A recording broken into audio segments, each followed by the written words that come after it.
chère population de Guinguinéo chers membres du groupe donc tey dañu seet woon Bara Mbaye pour waxtaan ak moom mi ngi fi teewal waa Forum Civil donc ñu bàyyi ko mu présenté wu. asalaamaaleykum mbokk yi Guinguinéo maa ngi nuyu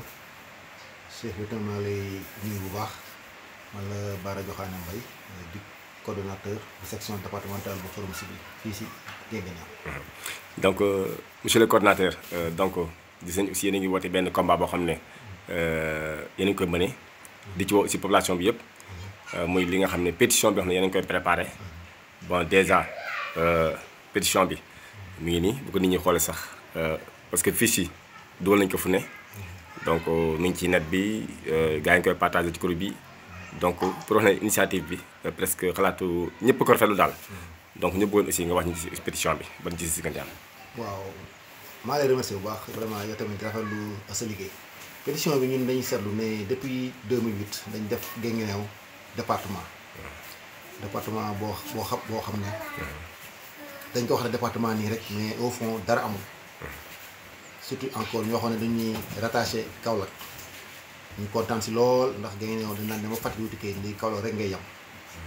mais ndekete bu ñu xoolee depuis 12 ans après ñu seetlu na lépp ay naxaate la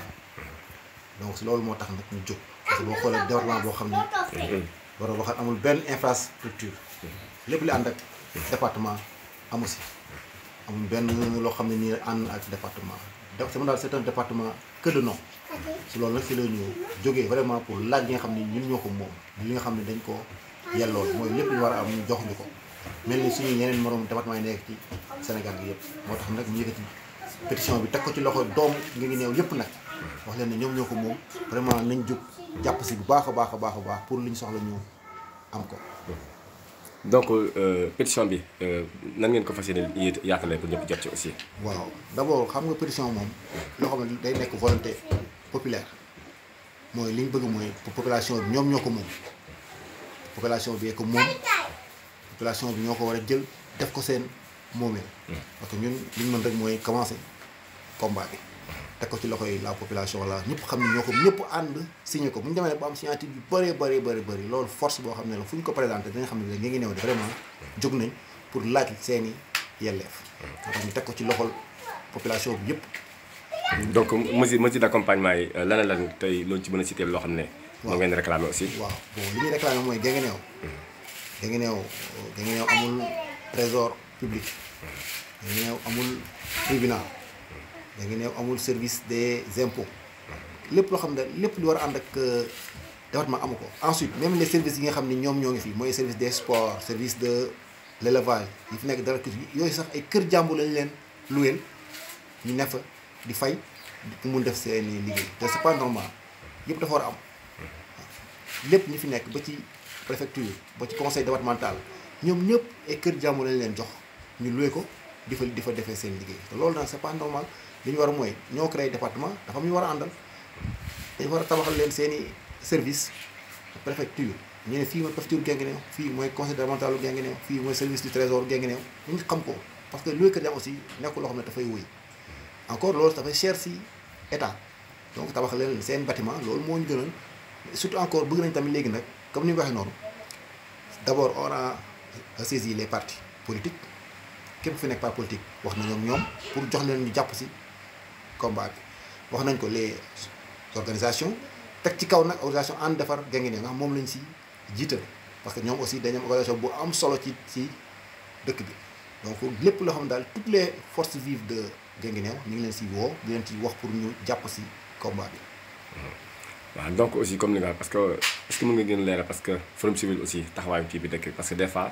ñu bari dañ ñaan pour ñu dégg leen ci yéen yi c'est rare donc foofu aussi loo ciy wax. waaw dëgg la xam nga Forum Civil nit ñi bëri dañu réere mbir Forum Civil nekku fi pour casse nekku fi pour toujours lu am rek Forum Civil jóg bon Forum Civil gaa baax na ñuy jiite yenn combat yi di si wax mais Forum Civil li ko tax a jóg surtout mooy yee population ñu xam seen àq ak seeni wareef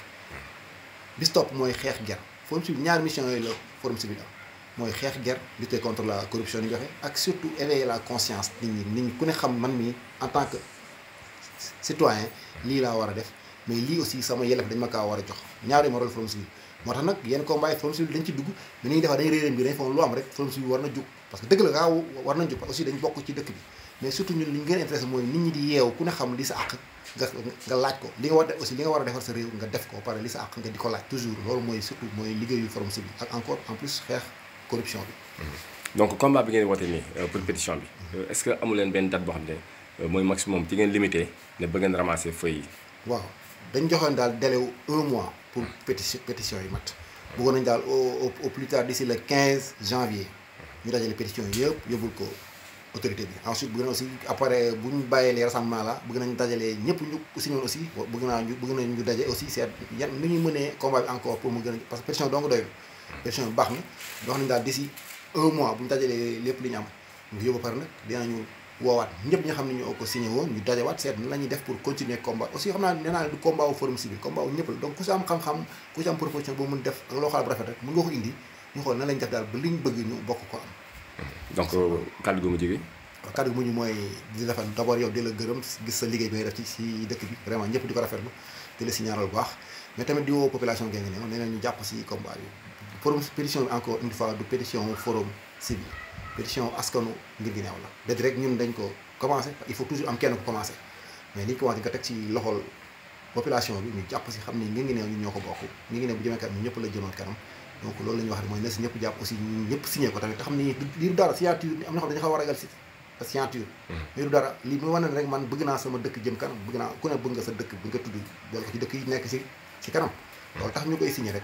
donc maa leen ñaan ñëpp ñu suñu signé ko rafetlu xam ni jàmm rek moo ci am dañ ko signé rek pour wane nañ dëkk bi yëpp ñoo ànd ñoo manko pour am li ñu bëgg maa lay gërëm bu baax. ok merci monsieur le coordinateur mooy Bara Mbaye nekk coordinateur bu Forum Civil bu Guinguinéo ok merci. merci Serif.